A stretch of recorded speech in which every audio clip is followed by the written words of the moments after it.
that we have on offer there.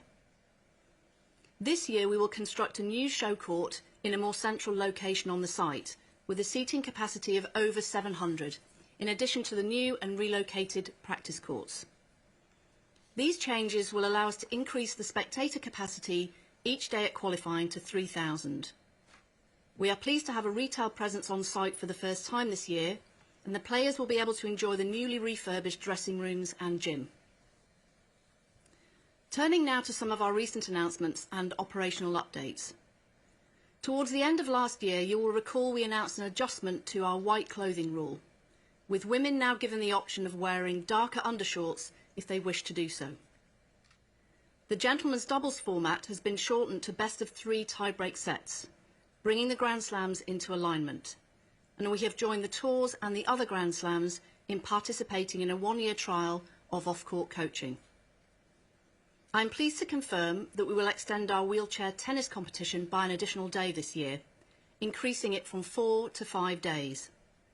This will give those players who reach the final stages of both singles and doubles more time for rest and recovery. Furthermore, play on number 1 court on the finals weekend will begin at 11 AM rather than 1 PM to provide increased opportunities to showcase these events on a major court and live on the BBC. Ticket holders will be able to enjoy the enhancements we've made to the Southern Village area of our grounds, with a new entrance gate in use, a big screen showing live tennis with deck chairs and weather shade, and an improved food and drink offer, in addition to our traditional official partner activation spaces. Aside from those updates already mentioned, and following the positive feedback we received, last year's event schedule will be retained. This includes play on Middle Sunday, spreading the 4th round single matches across 2 days, playing a combination of ladies' and gentlemen's quarterfinals matches on the 2nd Tuesday and Wednesday, and finally holding the mixed doubles final as the last match of the day on the 2nd Thursday. Naturally, the additional day of play helped bolster the viewing figures for our broadcast partners across the fortnight last year. Linear TV coverage in the US was up by 26% on ESPN, and in the UK on the BBC, a new record for online viewing was set, with the championship streamed 53.8 million times, which was up from 30.5 million in 2021. On the commercial front, we welcome Barclays in their first year as our official banking partner. This multi-year partnership includes the biggest ever donation made by an official partner to our charity, the Wimbledon Foundation. Together, Barclays and the Foundation are focused on using sport to help make a positive difference to people's lives, and we'll have more news to share on an exciting joint initiative a little closer to the championships. We remain firmly committed to becoming environment positive by 2030. We will again host our Environment Positive panel on the first Thursday and spotlight this important subject throughout that day. We make improvements every year to help reach our sustainability ambitions, and among the changes for 2023, we have connected our renewable electricity supply to facilities in the queue, allowing us to accelerate the phase-out of generators used during the championships. In the area of food and drink, all of our food menus for all of our guest groups will have a low CO2 dish highlighted to help our guests make environment positive choices should they wish to do so. The most visible change, though, will be on court. Working alongside Evian, our official partner for the last 15 years, we are pleased to confirm the next step in our sustainability journey together is a pilot of an on-court refillable water solution which will offer Evian player water for the players. As part of this, we will be providing the players with reusable bottles that they can refill during their time at the championships. It has taken the Evian and Wimbledon teams many months to work through the various logistical challenges involved, but we're very excited with where we've got to, and we believe it is a great step forward. We look forward to sharing some more details of this solution in the build-up to the championships. I would like to briefly focus on a couple of our marketing initiatives. Our campaign for 2023 will be Always Like Never Before, an idea that celebrates both the traditions of Wimbledon and the unpredictable drama of sporting contests. This will come to life through various activations, including our trailer, which traditionally launches following the conclusion of Roland Garros. With our campaign in mind, this year's official poster was created by Dutch illustrator Eric van den Boom. Eric used several iconic Wimbledon elements to create an English garden-inspired border, framing the court and player. The design links the familiar traditions loved by our guests to the dramatic moments about to play out on court. In the digital space, Wimbleworld on Roblox will return, having attracted 9.8 million visits during the fortnight last year. And following its success last year, we will be bringing back The Hill in New York, with a special live screening activation taking place at Brooklyn Bridge Park. This will operate on the final 3 days of the event and will be supported by ESPN and many of our official partners. From the big screen in New York to initiative closer to home, we will install 2 big screens in the east of the London Borough of Merton for our local residents to share in the excitement of the championships. Last year's big screen in Mitcham was very well received, and so this year we will work with Merton Council to install a second screen in Morden. They'll be running from Middle Sunday until the final Sunday, and there'll be free activities for the community to enjoy. Finally, as we have done for the last couple of years, we plan to announce prize money for the championships in June. I'll now hand back to Ian to continue our updates. Thank you, Sally. I would now like to pick up on certain anniversaries and broader themes which will run throughout the fortnight. First, our support for the people of Ukraine. We will be building on last year's efforts, which included significant donations to the crisis response through the championships and via our charity, the Wimbledon Foundation, as well as a ticket offer to Ukrainian refugees who had resettled in our local boroughs of Merton and Wandsworth. This year, in partnership with the LTA through the championships, we are pleased to share that we will donate to Ukrainian relief £1 for each ticket holder at the championships this year. This will result in a contribution of more than £500,000. We will also again invite 1,000 refugees to join us for a day at Wimbledon. Working with our Merton and Wandsworth councils and the British Red Cross, this offer would include tickets, transport, food and drink for the day.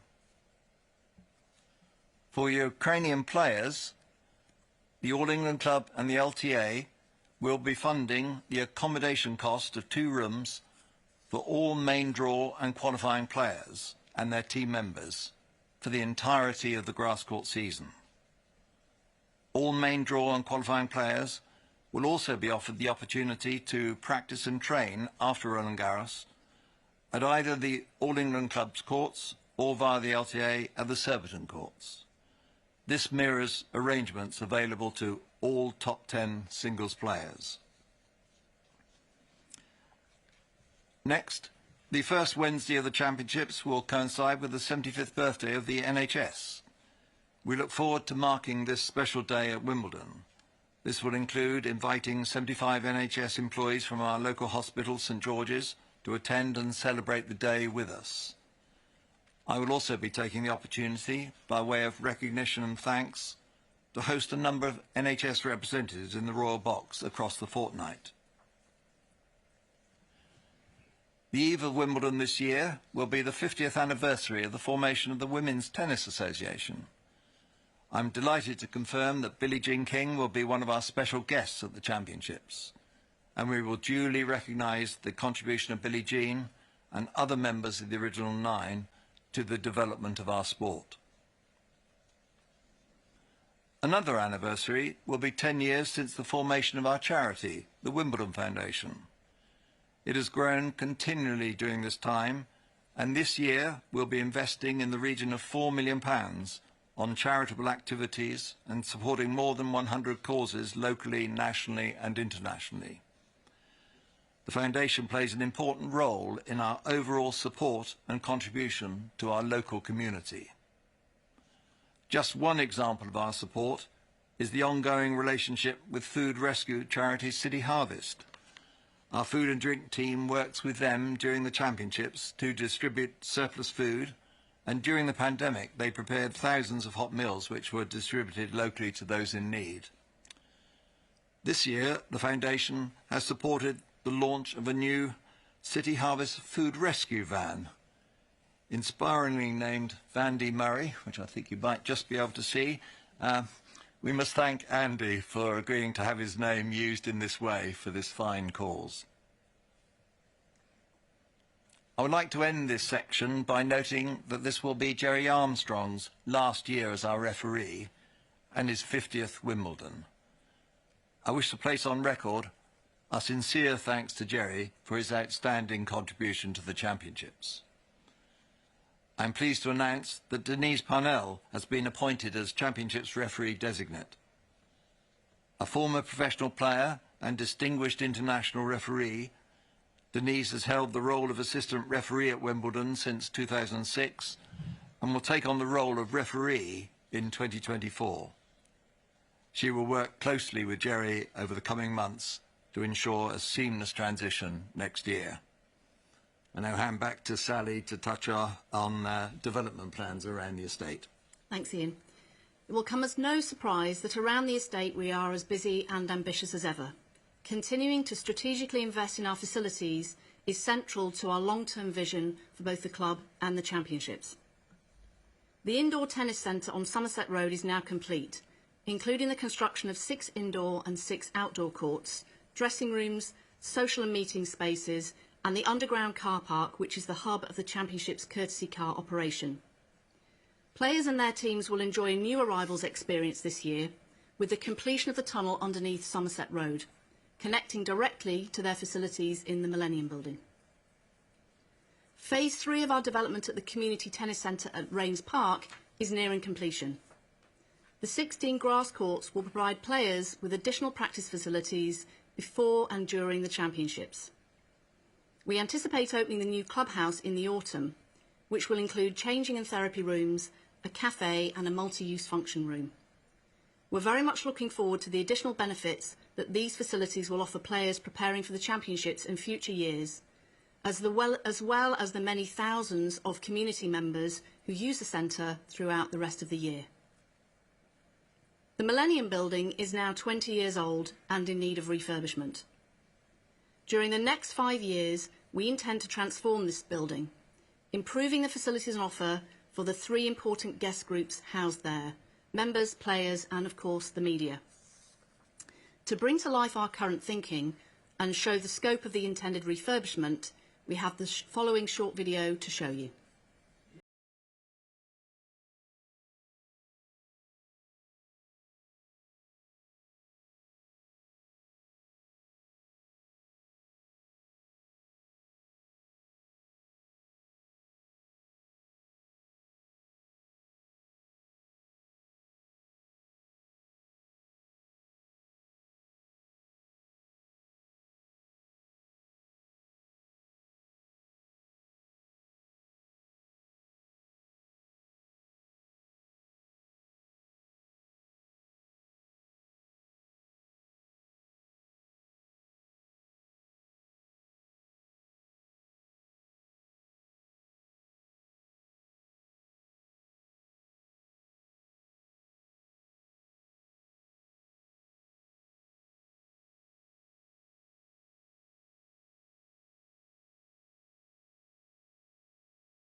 Hopefully that gave you something of a feel for this exciting future project, and particularly thinking about your working space looking ahead. So turning now to the Wimbledon Park project. As you know, our planning application is still in the process of being considered by both Merton and Wandsworth councils. Since submitting our application in July 2021, we have engaged extensively with the local community, including hosting guided tours of the proposed new community parkland, and we are very pleased to see more than 1,200 letters of support of our plans have been submitted to the two councils. We're very hopeful that councillors will agree that our plans are a once-in-a-generation opportunity to both safeguard the championships for the future by bringing the qualifying competition on site, as well as creating year-round benefits for our local community, including significantly increasing access to green space with a major new park for London. I'll hand back to you, Ian, for some more words before we finish. Thank you, Sally. Well, more than a year ago, before last year's championships, I informed our board of my intention to stand down as chairman at the end of July after this year's championships, what would in normal times have been my fourth event. It has been a great privilege to help steward the club and the championships during this period. I hope you will forgive a little reflection. It has been a period with seemingly each year an extraordinary issue or challenge. Cancellation of the championships in 2020 due to the global pandemic, a COVID-restricted and until late in the day uncertain permitted spectator capacity when we returned in 2021, and the challenging Russia-Ukraine situation in each of the subsequent years. I am, however, delighted that following our return after cancellation, the quality and the excitement of tennis at the championships have shone through, with great champions honoured and special memories created. In terms of the event programme, I'm particularly pleased with measures we introduced, such as play on the middle Sunday and the start of our 14 and under junior event. Around the estate, completion of our indoor tennis centre and media pavilion have added greatly to the quality of our services. The strength of the grass court season is of course very important to us, and we have continued to invest strategically in a range of initiatives at all levels of the sport to promote grass court tennis. I've also been particularly pleased during this period to see the continued growth and important role of our Wimbledon Foundation and other contributions to our local and wider community. Financially, aided by our cancellation insurance, prudent financial controls and planning, and strong support of our partners, both old and new, we have come through this turbulent period in good financial health and ready to continue to advance our ambitions. Ambitions reflected in a clear strategy established during this period, focusing on three interconnected themes: being at the pinnacle of sport, being a guardian of tennis, particularly grass court tennis, and being a force for good. This continuing ambition and momentum would not be possible without a great team, able and committed, which I believe we have here at Wimbledon. I also reflect here that one of my first decisions as chairman was the appointment of Sally as our chief executive, and that was a pretty good decision. Enough of this looking back. As announced earlier this year, the board has elected Deborah Jevons as the next chair of the All England Club. With a strong combination of skills and experience, both as a former professional tennis player and through a number of leadership roles with high-profile sports organisations, I know Debbie will be well placed to lead the club in the future. We have many ambitions, opportunities and challenges ahead. In the meantime, we all look forward with excitement to this year's championships. Thank you, and now's the time for your questions. Thank you. We'll start, as usual, with questions in the room before we switch to questions on Zoom and then wrap up. So if you could raise your hand if you have a question, please. Rob, we'll open. Hi, it's Rob Moore from the Sun newspaper. Question to Debbie and Ian. A week ago, the snooker was marred by a Just Stop Oil protester who got on the table and did a power stunt. London Marathon consequently spoke to Just Stop Oil, they spoke to Extinction Rebellion and had a truce that their event would not be ruined at the weekend. Will you speak to environmental campaigners to make sure they do not disrupt Wimbledon? And how damaging would it be if one of the matches is ruined by someone doing a stunt? Right. I think this is one that Sally will take on. Yes. Yeah, not Debbie, but Sally. Well, I think the first thing to say is that front of mind and paramount in our planning for the championships every year is the safety and security of those attending the championships and indeed their enjoyment. So, as you'd expect, every year we work closely with the Metropolitan Police and other agencies in planning for the championships.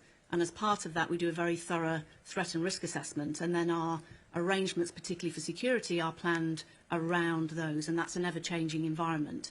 As you rightly identify, there have been some incidents recently that will inform the planning that we will undertake. You wouldn't probably expect me to get into the detail of what those arrangements would be.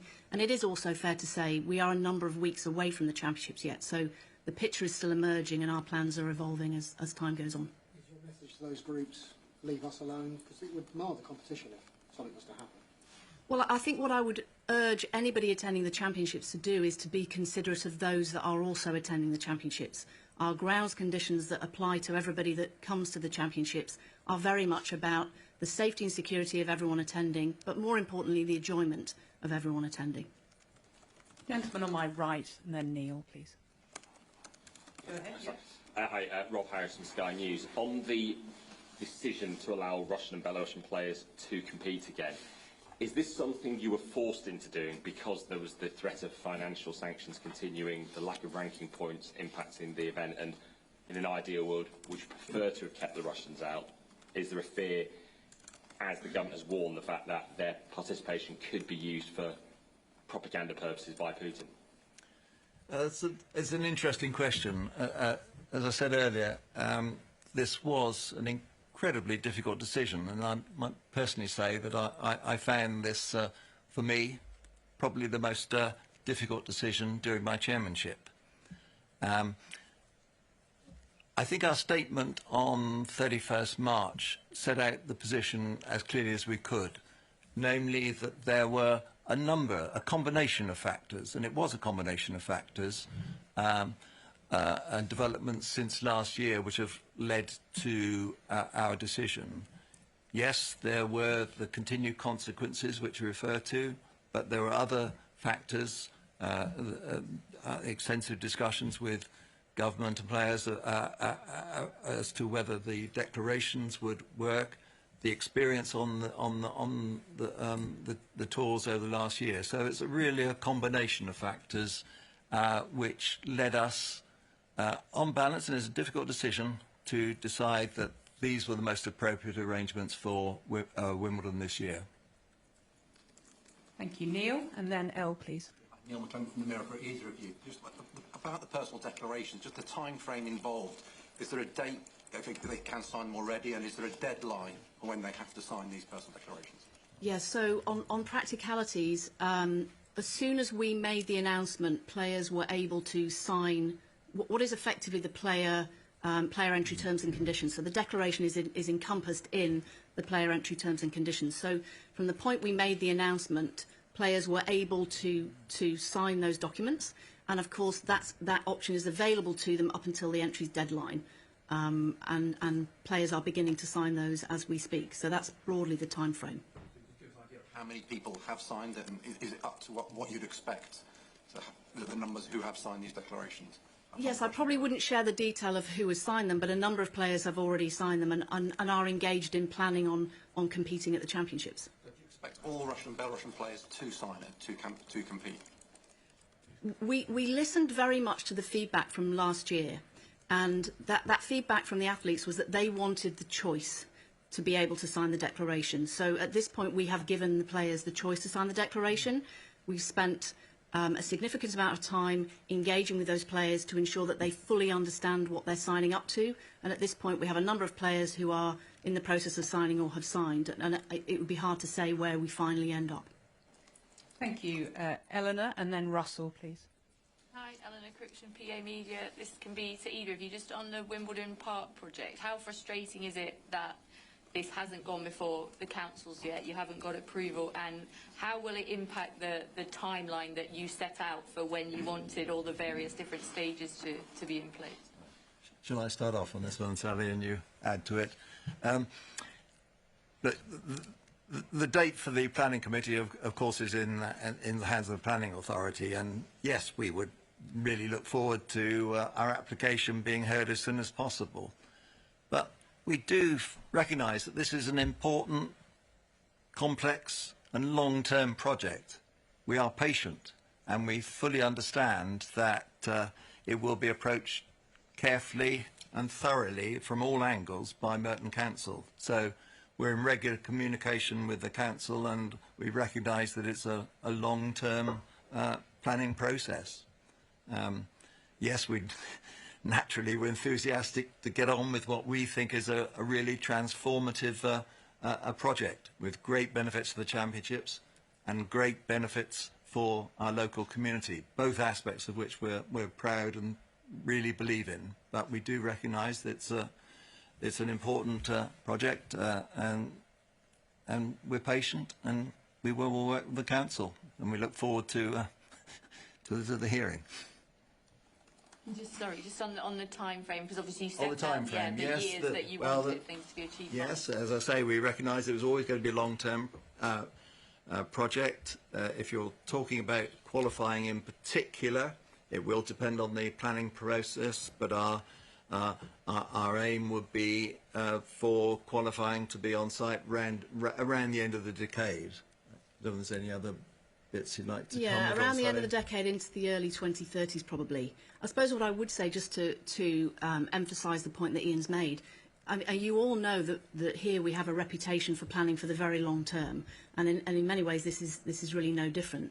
And when we think about the generational shift of the quality of delivery of the championships, bringing qualifying on site, and the quality of the community benefits that we'll deliver, the planning authorities taking the time to properly assess our application is entirely appropriate, and we're, as Ian said, we're patient, but we're also keen to get going and deliver all those benefits. Thank you. Okay, Russell, and then Stuart, please, and then David. Russell. Russell Ford from the BBC. For Sally, on the personal declaration again, I was not quite sure whether the declaration that the players are signing, is this a generic one for all players or a specific one for the Russian and Belarusians? So it's a specific one for Russians and Belarusians, so they will have a set of the player terms and conditions that is slightly different to the non-Russian and Belarusian athletes. But we are bolstering all of the player terms and conditions to incorporate a clause around not supporting the war in Russia or either of the two regimes. But obviously competing as a neutral only applies to the Russian and Belarusian athletes. And have you drawn up that declaration yourselves? And if so, can you give us an idea of exactly what they have to sign up to? So the development of the wording of that declaration, obviously it is based on government guidance, which the detail of which I'm sure you've seen. That's been around now for over a year. The wording of that has been developed working with the government and also with the tours and the ITF and working with our partners at the LTA so that we can have a degree of consistency across the grass court season. I think, as you probably know, there's three main limbs to the declaration. The first is that they confirm that they will compete as a neutral, so no country name or flag denomination, that statements of support for the regime, the two regimes, or the war are prohibited, as are players being in receipt of funds either from those two states or from businesses closely related to those two states. Okay, Stuart and then David, please. Stuart Fraser from the Times. Just for either of you, really, I'm sure you saw the scenes in Australia at Melbourne Park this year with Russian flags and so forth. Can you just run through, in terms of the security, what would happen if a spectator attempted to bring a Russian flag into the grounds, and what would happen if one was to be unfurled inside centre court, for example? I'll go first and you can add anything you like. So our grounds entry terms and conditions have been updated for this year, and that will prohibit any Russian or Belarusian flags being brought into the grounds, as well as any other symbols or signs of support for the war or the two regimes. So as I talked about earlier, our security arrangements are amended each year alongside a threat and risk assessment, if you like. And so the gate teams will be well briefed on what can and can't come into the grounds. So we would hope the latter point you make wouldn't happen, in the sense that a flag would be unfurled. But if it were, then our grounds entry terms and conditions are really clear. Thank you. We're going to go David, Chris, Simon, and then we'll see how we're going for time. David Law from the Tennis Podcast. Sally, In regard to the experiment with mid-match coaching that Wimbledon is now signed up to, I remember a few years ago your predecessor Richard Lewis and also Tim Henman were pretty categoric in their opposition to mid-match coaching. What has changed? I think probably first thing to say is an important point of clarification. So the trial that we are working with the other Grand Slams and the tours on is off-court coaching. It's not on-court coaching. So that the area we're particularly concerned about is on-court coaching. And so that's probably an important distinction to make. And of course this brings us into alignment with the tours and with the Grand Slams in looking at this. And it is a one-year trial, and we'll be looking closely at what we find from that trial. Chris. Back to the long-term development plan. You say you've had 1,200 letters in support of your plans. There are obviously some letters against them as well. There's some local opposition. Some of it one can dismiss as the usual negativity, but there are some genuine local community representatives who have concerns. What are you doing to build bridges so that, assuming this plan does come to fruition, you don't have too many unnecessarily bruised local egos to deal with afterwards? Thanks, Chris. Well, for a project of this kind, we do recognise that views may differ, and we refer to the letters of support, and yes, there's some against. What I would say has been most encouraging, and possibly it goes to your bridging point, is that we've seen and felt and heard overwhelming support from all those who've taken the opportunities which we have offered to visit the site with us and to hear from our plans directly. And from there, I think there's been overwhelming support. And this is obviously a question of messaging, but we do genuinely believe in the benefits that our project is providing for the local community. This isn't a side issue, it's integral to our overall plan, and we will continue to explain and be proud of those benefits as we can. For me personally, and I probably shouldn't say this, but I'm disappointed that I obviously recognise that there will be objections, but we are proud of these public benefits which I think that our proposals offer, and I'm really disappointed that objectors are advocating a course which would deny residents and future generations the benefit of these substantial benefits. So it's over to us to continue to pass that message, but there's nothing better than actually seeing the site itself. Simon, please. Simon Campus, freelance. What the provision of 2 rooms per player in main draw and qualifying, what's the financial cost to Wimbledon, roughly? Honestly, Simon, I don't know the answer to that. Because that genuinely has not been a consideration. Yeah. Neil, please. Yeah, have you invited Roger Federer this summer, and have you come along with plans to mark his achievements at the club? He's retired since the last Wimbledon. Well, he's obviously a very great champion. We have a very close association.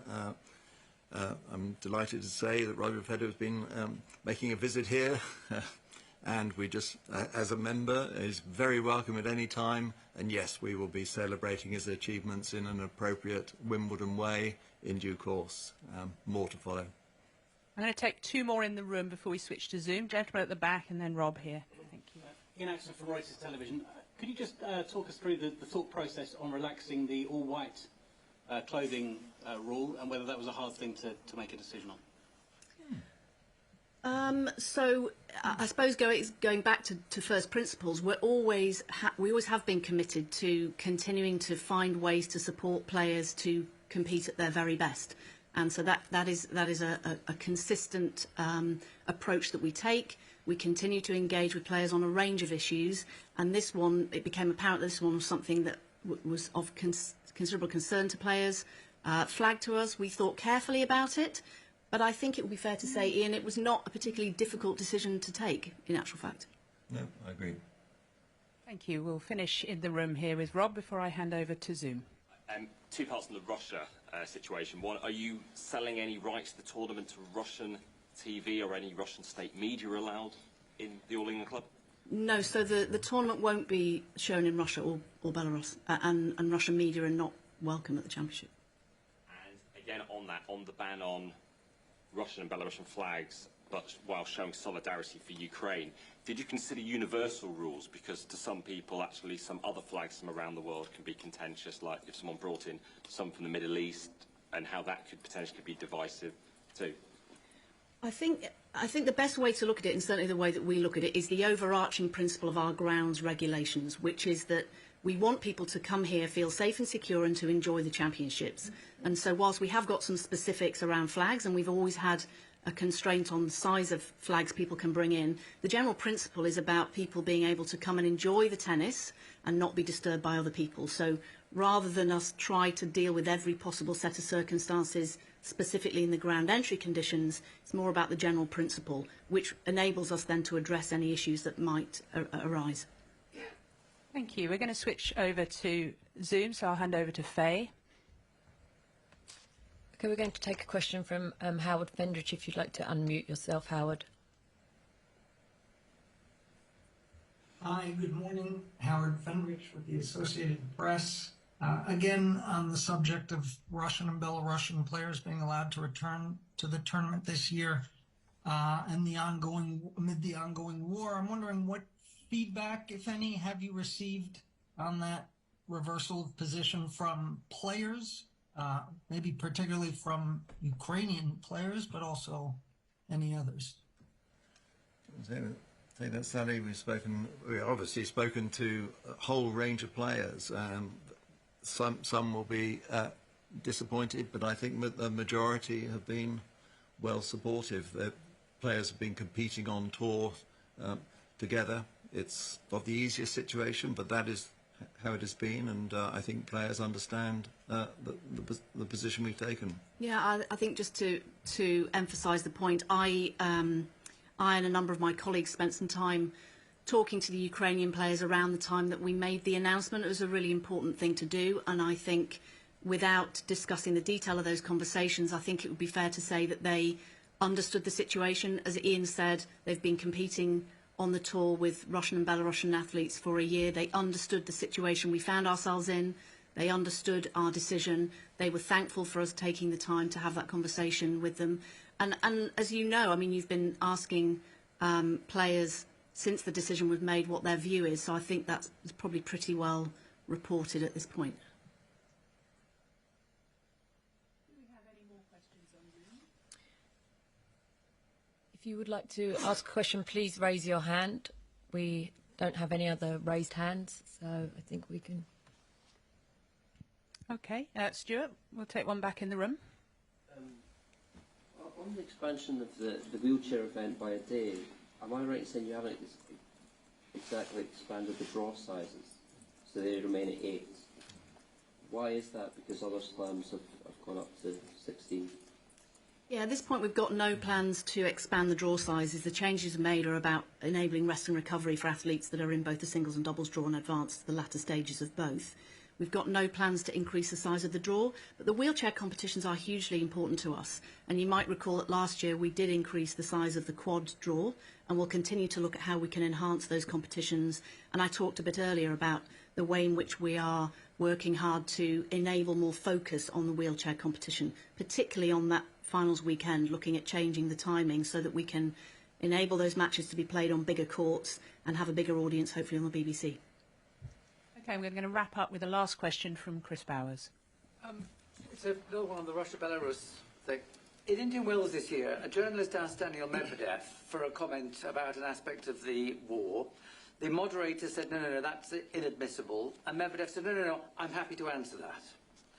If something similar happened at Wimbledon, would the moderators be under instructions to completely rule that inadmissible, or is it up to the players whether they answer questions, given that they've had to sign this declaration? It's a really interesting question, and I think the answer is we are asking the players to sign a declaration if they wish. We've been very clear with the players about the things they need to consider if they're signing the declaration. So it is about them taking personal responsibility for signing those, and we believe that the athletes will sign those in good faith. I think perhaps the important distinction in that particular incident is the difference between making supportive comments about the regime or the war versus any comments about the war. But of course, we're talking about one particular set of circumstances, and it's hard to hypothesise about what that might look like in the championships.